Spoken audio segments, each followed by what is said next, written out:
Hello, everyone. This is Adam Meister, the Bitcoin Meister, the Disrupt Meister. Welcome to the One Bitcoin Show. Today is January the 4th, 2021. Strong hand, long-term thinking, one day closer to $1 trillion market cap. Only the beginning. Don't FOMO and alts. I know you're tempted. Bitcoin is the next Bitcoin in motion, 5-digit realm. Compete, don't complain. Conviction, be a unique beast. Personal responsibility is new counterculture. We're going to talk about that. Hello, my elite friends. Check out Fridays and Saturdays show.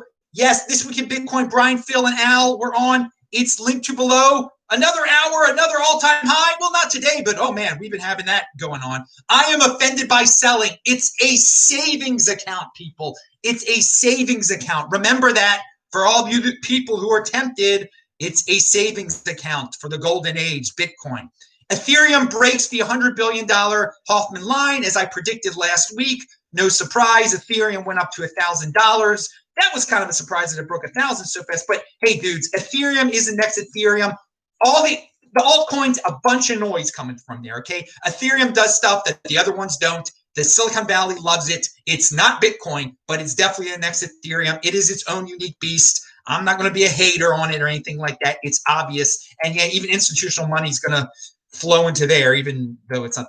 Bitcoin's much better for institutional money because they can print as much Ethereum as they want in theory. Anyway, so let's or they could roll back Ethereum. That's not what institutions really like, but we shall see. All right, just 48 hours ago, on January 3rd, on January 2nd, Bitcoin first broke $30,000, then 31, then 32, then 33, then 34,000, all on the same freaking day. So be patient, people. Don't get spoiled in this 30K realm. You're all sad that it's only in the 31Ks, 31,000. Dude, it had never been to 30 2 days ago. Remember that. Keep it in perspective. Pound that like button. We're one day closer to a 2022 down to $60,000 crash. Yes, in the year 2022 when it crashes down to 60. We're not even at 60 yet. All right, 30 Bitcoin makes you a millionaire today. Just remember that.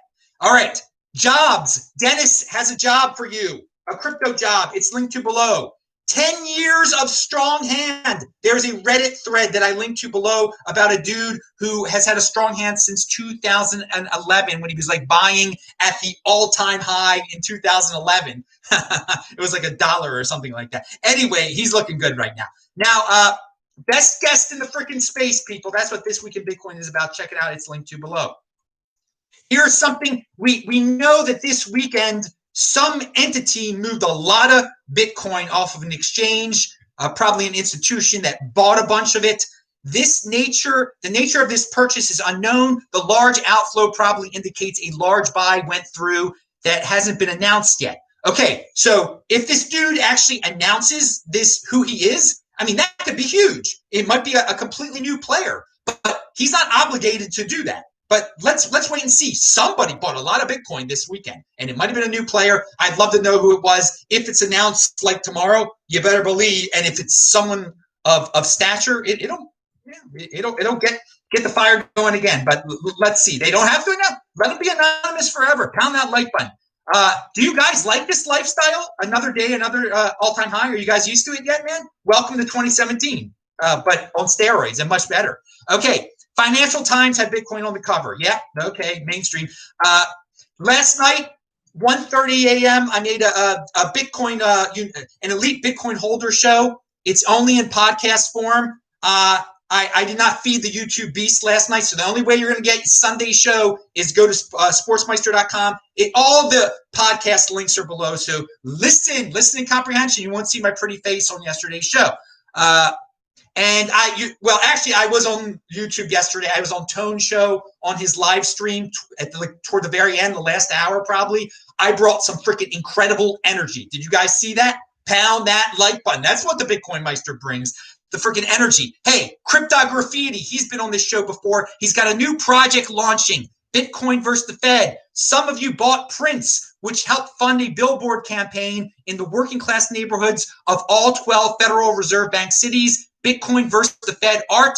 It's on billboards. You may have landed here via a bill, and I linked to it below. BTC versus Fed is on Twitter. That's their handle down there. It's linked to below. The goal of this project is to bring Bitcoin awareness to those who can benefit most, average citizens, not Wall Street. Follow to learn about Bitcoin and why it's better than the endless money printing and stimulus check hopes.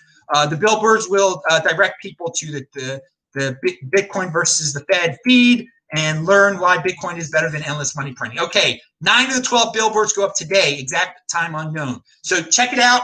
If you're in St. Louis, in your Kansas City, or in Boston, the Fed cities, he's a unique beast. He's spreading the word. You know, I don't like to make it a war between the Fed and Bitcoin, but some people do. That's his take on it, and it does attract eyeballs, and it's a good marketing ploy, a good handle there. Bitcoin versus the Fed. All right.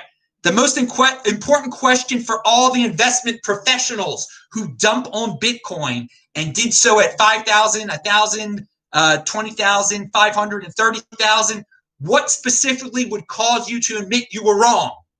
And my answer to that is no, nothing. Well, if they can't admit they were wrong at 30,000 and they were saying and they were wrong at 500, 1,000, 20,000, 5,000, they're never going to admit they're wrong. But there might be, I mean, it's a legitimate question to ask these dudes. Like, what can change your mind, dude? You keep saying it's a Ponzi, it's this, that, and other. What could you? It's 12 years now. What you've been saying the same thing. What's going to change? I say nothing. All right, I'm going to be in Miami tomorrow, starting tomorrow for over 2 months. We'll probably just have some only audio shows from there. Also, just I'm diversifying. I am not an algorithm slave. I don't have to give YouTube what it wants here. Now. People ask me questions about Dogecoin like it's a freaking legit asset, okay? Just because it's pumping, it's gotten into the news. It's a lot of noise, and it's a joke. Dogecoin was made as a joke. I'm not ripping on Dogecoin. It is supposed to be a joke. Bitcoin is real, people. It's not supposed to be a joke. It's institutions buying it, all sorts of things being built on top of it. Dogecoin is a joke. The people who promote it know it's a joke. It's all funny. It's all gambling. But it's just insane how people will buy anything out there. They'll throw money at anything, and they want it to be legit, even though people are straight up saying, this is a joke. People are like, well, should I buy some Dogecoin too? No, you shouldn't freaking gamble. The Dogecoin tribe, we've talked about financial tribes this is the first time ever there have been financial tribes. They're building it around cryptocurrency. Dogecoin has a financial tribe. But they're just a bunch of jokesters, okay? And many in retail, they don't get that. I don't understand.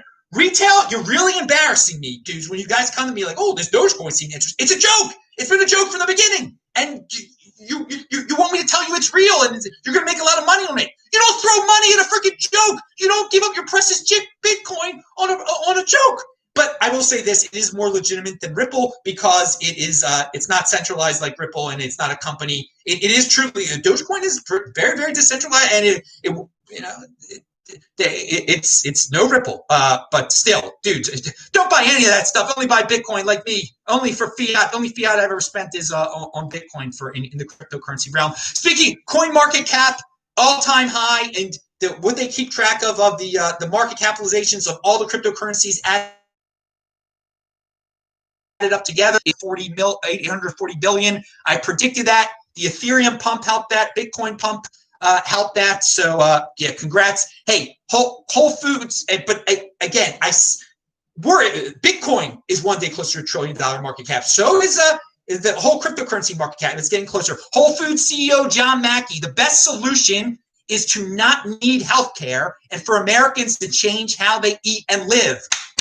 Personal responsibility is a new counterculture, be it in cryptocurrency or your life. That thread linked to below, it is hilarious to read the crybabies' reaction to what that dude is saying. They can't take care of themselves. They want some prevention. Long-term thinking, deferral gratification. People can't, that's why their health is crummy, okay? They can't admit that. They want the government to take care of you. You could apply it to finance also. All right, my TikTok video is linked to below that I did today. They've been really fun. Business Insider, Bitcoin plummets 17% for its biggest drop since March as record-shattering rally stumbles. Oh, but then they don't update it later. It went down into the 28s again. Then it went back to 31. They don't update. It's not an 18. It's a 17% plummet for like 1 second. Of course, they don't admit that. It's FUD. That's what the mainstreamers eat up there. Okay. 75% of all U.S. dollars in existence were printed after Bitcoin was created. I'm Adam Meister, the Bitcoin Meister, the Disrupt Meister. Sunday show is out there in the chat. I will see you tomorrow. Pound that like button. Bye-bye, everyone. All right, you'll hear me tomorrow.